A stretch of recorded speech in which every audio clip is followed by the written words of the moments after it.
CM finance కానీ లేవాలి అధ్యక్ష. రేపు పద్దుల మీద చర్చ ఉంది.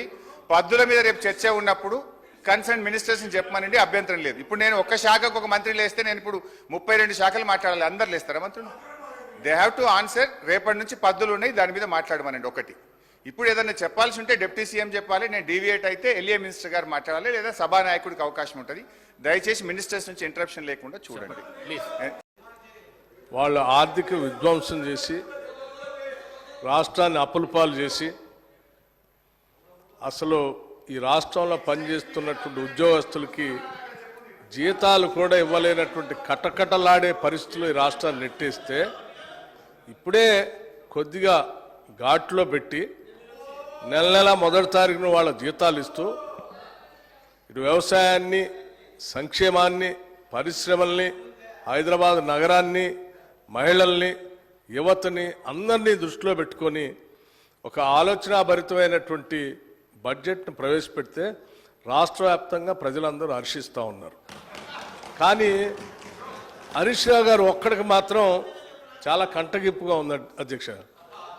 ఏంది రాష్ట్రాన్ని బాగు చేయటం కోసం ఇట్లా బడ్జెట్ పెడతా ఉన్నారు, మాలాగా ఆదాయాన్ని అంతా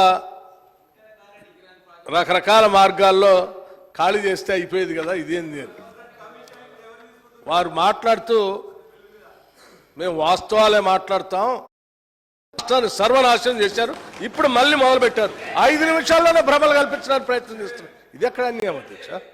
మీరు వాస్తవాలు జాగ్రత్తగా రాష్ట్ర ప్రయోజనాల కోసం క్రిటికల్ ఎనాలిటికల్గా మేము పెట్టిన బడ్జెట్ మీద ఇగో దీన్ని పెట్టారు, ఈ శాఖకి ఇది సరిపోలేదు, ఈ శాఖకి తగ్గించారు, ఈ శాఖ పెంచారు, దీనివల్ల యువతకు నష్టం అవుతుంది, దీనివల్ల 72,000 కోట్లు పెట్టడం వల్ల వ్యవసాయానికి నష్టం జరుగుతుంది, అంత పెట్టకుండా ఉండాల్సి ఉండే, మాలాగా ఏదో 15,000-20,000 కోట్లు పెడితే బాగుండేది, లేకపోతే హైదరాబాద్ నగరానికి 10,000 కోట్లు పెట్టారు, ఎందుకు పెట్టారు అనవసరం, దీన్ని గాలికి వదిలేస్తే మాలాగా కొద్ది వర్షం రాగానే మొత్తం మురుగునీళ్ళంతా రోడ్డు మీదకి వచ్చి ఇబ్బంది పడేవాళ్ళు, అట్లా చేయాలి. కానీ ఇదంతా ఏందని చెప్తే కొద్దిగా బాగుంది. ఇవన్నీ వదిలేసి ఏదేదో మాట్లాడుతున్నాను. నేను ఇప్పటికి కూడా చెప్తా ఉన్నాను, మీరు చెప్పేదాన్ని ప్రతిదాన్ని వింటున్నాం. అసలు మేము ఏమనుకున్నాము, ఇంత బాగా బడ్జెట్ పెట్టాము, మీరు మాత్రం అన్నీ వారు రాలేదు, బాధ్యత లేదని దీని ద్వారానే స్పష్టంగా అర్థమవుతుంది. వాళ్ళు ఏదో మాట్లాడరు కాబట్టి గుడ్డగాల్చి మీదేసి పోదామనంటే ఎట్లండి? ఇది కరెక్ట్ కాదు హరీష్ రావు గారు. మీరు పద్ధతిగా మాట్లాడినా మేము డెఫినెట్గా సమాధానం చెప్పడానికి సిద్ధంగా